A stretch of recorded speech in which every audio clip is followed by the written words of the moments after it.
आज स्थानिक स्वराज्य संस्थेत निवडणुकीसाठी ओबीसींना दिलेल्या 27% आरक्षणावर सुप्रीम कोर्टात महत्त्वाची सुनावणी होणार आहे।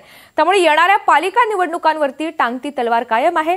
गेल्या सुनावणीमध्ये आरक्षणाची मर्यादा ओलांडू नका, नाहीतर निवडणुकाच रोखू असा गंभीर इशारा सुप्रीम कोर्टाने दिला होता। त्यानंतर आजच्या सुनावणीत काय होणार हे पाहावं लागेल।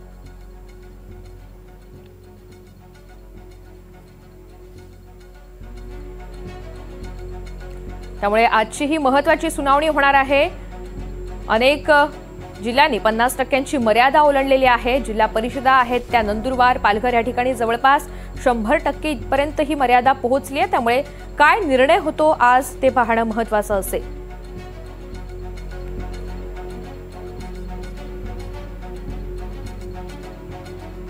प्रांजल कुलकर्णी आणि मनोज सातवी आपल्या सोबत आहेत। त्यांच्याकडून अधिकची माहिती जाणून घ्या। सुरुवातीला प्रांजल यांच्याकडे जाऊयात। प्रांजल, तुमच्या जिल्ह्यामध्ये नेमकी किती मर्यादा ओलांडली गेली आहे? अपडेट्स काय?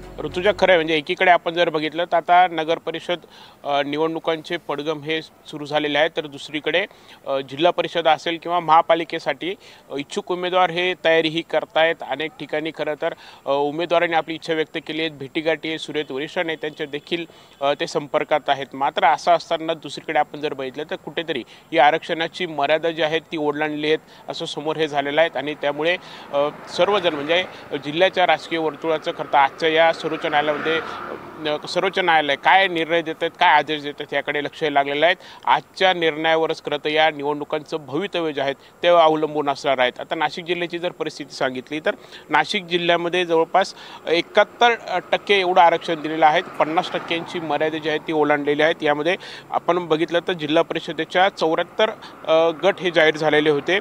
त्या आरक्षण सोडतीनुसार 56 गट हे आरक्षित आहेत। त्यामध्ये ST 29 आहेत, SC 5 आहेत आणि OBC अशा 20 ह्या जागा आहेत। आणि त्यामुळे एकंदरीतच आता आरक्षणाची मर्यादा तर ओलांडलेली आहे। त्यामुळे आता नक्की काय होतंय, आजच्या या सर्वोच्च न्यायालयाच्या निर्णयाचा काय परिणाम हा बघायला मिळतोय हे पाहणं महत्त्वाचं ठरणार आहे। यासोबतच म्हणजे हे तर फक्त नाशिकचं झालं, मात्र आपण एकंदरीत जर उत्तर महाराष्ट्रातली जर परिस्थिती बघितली तर नंदुरबारमध्ये 100% हे आरक्षण मर्यादा आहे ती ओलांडण्यात आलेली आहेत। यासोबतच धुळ्यामध्ये 73% एवढं आहेत।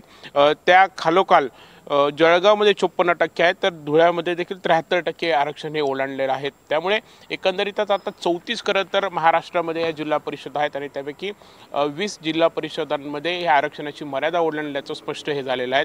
त्यामुळे आता आजच्या या निर्णयाकडे सगळ्यांचं लक्ष लागलं आहे। निश्चित। प्रांजल, तुम्ही सोबत रहा। नाशिक नंतर इतर जिल्ह्यांचा आपण आढावा घेऊयात। मनोज सातवी आपल्या सोबत आहेत। मनोज, तुमच्या जिल्ह्यामध्ये किती टक्केवारीमध्ये ही मर्यादा ओलांडली गेलेली आहे आणि आजूबाजूच्या जिल्ह्यांची सुद्धा काय स्थिती आहे ते सांगाल?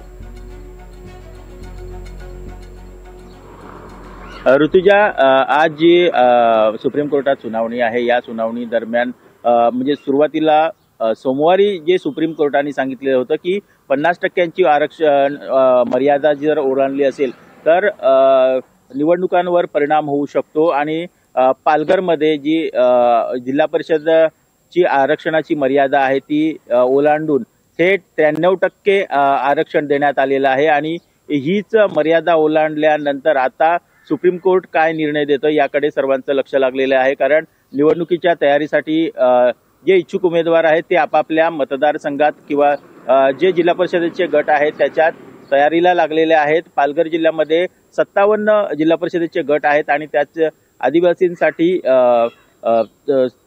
37 जागा या राखीव ठेवण्यात आलेल्या आहेत। त्याचप्रमाणे ओबीसींसाठी 15 जागा राखीव आहेत। अशा प्रकारचे हे जे वेगवेगळ्या जातीनिहाय आरक्षण देण्यात आलेले आहे ते आरक्षणाची मर्यादा 50% पेक्षा ओलांडून थेट 93% म्हणजे सर्वात जास्त नंदुरबारमध्ये 100% आरक्षण झालेलं आहे। आणि त्याच्या खालोखाल पालघरमध्ये 93% आरक्षणाची मर्यादा ओलांडलेली आहे। आणि त्यामुळं आजच्या निर्णयाकडे सर्वांचं लक्ष लागलेलं आहे।